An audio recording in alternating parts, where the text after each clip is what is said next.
Hi mga ka-Smorts! Ako nga pala si Smart ka-Smart Pinay. Alam nyo ba itong hawak-hawak ko? Ito ay akala nyo Quran, pero hindi. Ang mga Christian po ay hindi po pwedeng humawak ng Quran. Ito po ay hulaan nyo kung ano.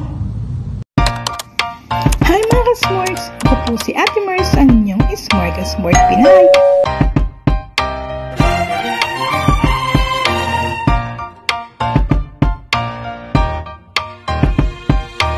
Nahulaan nyo na ba mga ka-Smorts? Ito ay isang kalendaryo. Actually, nakaraang taon pa ito. Nagpalit kasi sila, ang amo ko. Ang date po kasi ngayong 2023 ay in between ng 1444 at 1445. So, ngayon na po ay 1445. Hindi po sakto yun. Sa susunod na lang po natin gagawa ng vlog kung paano po nila nalalaman at ano po ang mga buwan sa taong kalendaryo ng Arabic. So ito, ipapakita ko lang sa inyo. Ganito yung kalendaryo dito. Dito pinagbabasihan po ano yung oras ng mga dasal. Itong tinatawag nila, yung tinatawag nilang Hijri calendar. So ito ay dati pa, 14, ganyan, kung makikita nyo, 1444. So, ang pagbasa po actually ay pag ganito. Ganyan pa pagbasa, 1444, yan, ganito. 1444, yan. So, ito hindi ko na maintindihan kasi hindi pa naman po ako nakakabasa ng Muslim na salita o yung Islam. So, ito po, dito ang pagbasa ay mula sa dito sa kanan patungo po sa kaliwa. Kung sa Christian po o sa mga karaniwang po ang pagbasa ay pag ganito. Andito po yung sulat tapos pag ganyan, di ba? Pero kung dito kita nyo baliktad siya. So babaliktad rin na natin ganyan. Lahat po kahit hindi po yung Quran, halos lahat po ng mga ginagamit nilang libro ay ganito po talaga basta nakasulat po sa Muslim, sa salitang Muslim, sa Muslim o sa Islam. Ayan po, nakalagay nyo, 1444. Yung 3 po na baliktad, ibig sabihin po ay 444. Ito po, 1 po ito. So, dito po ang pagkakaalam ko po ay nakasulat po kung anong oras ka magdarasal. Yun ang paliwanag ng kasamahan naming Muslim dito. Bali, nung nakaraan po na 1444 ay nag-umpisa po sa Muharram ang date po ng 1. Ayan. Tapos, dahil nag-start na yun ng July 7, yun yung unang araw. 2022 yan. Yan yung unang araw nila.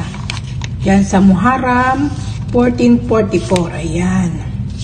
Actually, hindi pala July 7, July 30. Nag-umpisa yung unang araw ng Muharram. Yun yung unang buwan. So, makikita nyo rin dito, ayan. Yung ikalawa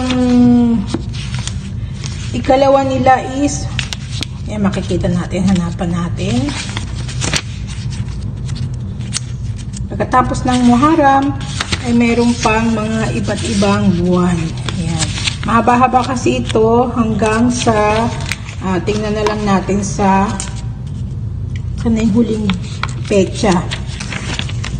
Ayan, sa kaduluduluhan po ng buwan nila, yung diba sa atin September, pero sa kanila, kung saan po matapat, hindi po pare-pareho. Hindi katulad sa atin, sa Christian o sa Gregorian calendar, ay fix po yon taon-taon. January 1, ito kung saan po umiikot yung kanilang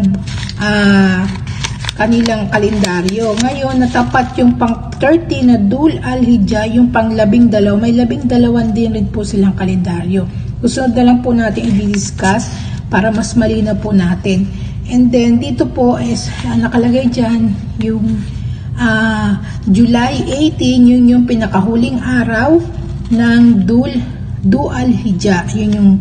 Yan, that was 1444. July 18, 2023, Tuesday. Ayan, nakikita dito yung mga oras ng dasal. Yan ang pagkakaalam ko. Ito po yung mga oras ng dasal. Makikita nyo kasi dito, puro numero po yan. Ayan, dito na lang natin magbabasihan. Hindi po kasi tayo nakabasa ng Arabic, pero ang pagkakaintindi ko po dito, base po dun sa mga kasamahan naming Muslim, yun po ang paliwanag nila dito. Ayan, tapos meron ditong mga iba't ibang sulat, hindi ko na po isa-isahin dahil hindi na po natin maipaliwanag dahil hindi nga po tayo nakabasa ng Arabic. So, ayan mga kasmorgs, sana ay naibigan ninyo kung ano ang laman nito.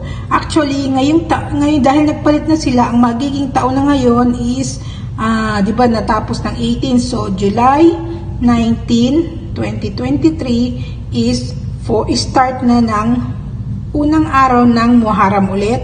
1445. Ito magiging bilog na iyan. Yung bilog kasi ay 5. So, 1445. So, yun lang mga kasmorgs. Maraming salamat. God bless everyone. Mama, see you in my next vlog. Bye-bye. Masalama. Shukran katir.